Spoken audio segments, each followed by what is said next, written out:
Hi everybody, I hope you're having a great day today and welcome to our weekly tip. Today what I'd like to share with you is the art of acknowledgement and how using this simple art of acknowledgement we can improve what we call the emotional field or the environment that exists in our communities and organizations. If you're anything like me, I can always take good criticism and I like to know what I should be working on. So I've just grown up very accustomed to having a more negative type of feedback to work with. And so when people do acknowledge me, I often can find it a little bit awkward and a little bit uncomfortable.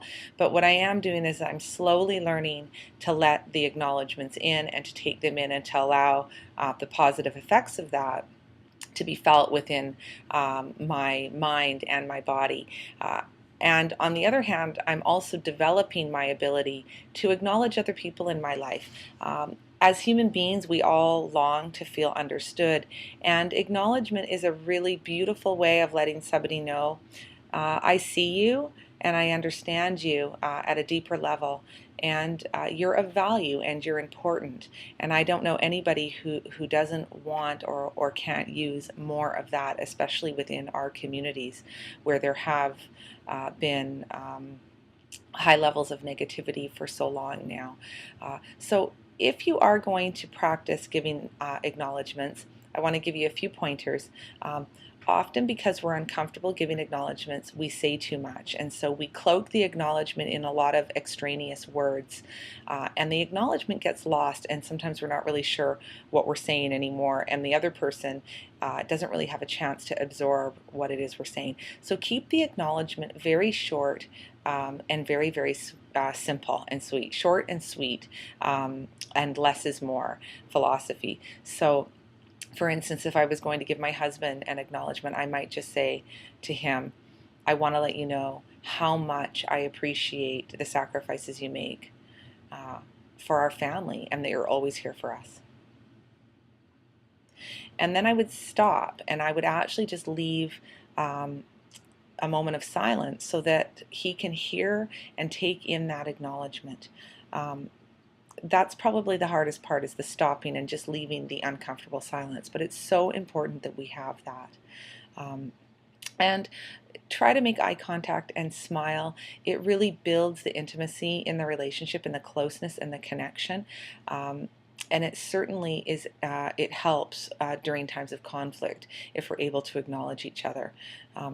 If, on the other hand, we're on the receiving end of an acknowledgement, really try to take it in. And one of the ways I've learned to do that is I actually will just place my hand on my heart, because I notice that I take things in through my heart and through my chest. And so in order to really take a moment to feel the acknowledgement and take it in, I will just put my hand over my heart and I will breathe it in.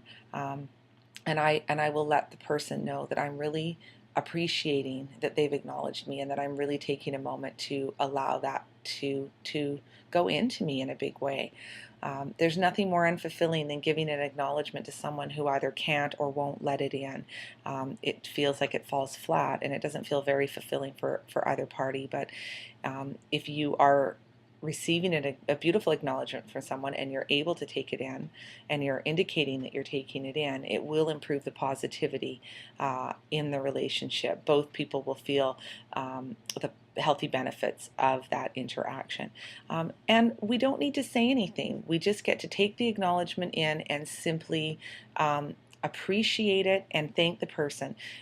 There doesn't need to be a lot of extra words. So what I'm suggesting this week is think of a few people that are important to you that you would like to acknowledge, to practice this on, and write their names down, and think about the one quality that you appreciate about them, or the one thing that they do that means a lot to you, and write out a very simple acknowledgement, and then go seek them out and acknowledge them, and just see what that does. For the relationship and for yourself, how it feels and how it improves the emotional environment in the relationship. In our organizations and communities, we need more of this.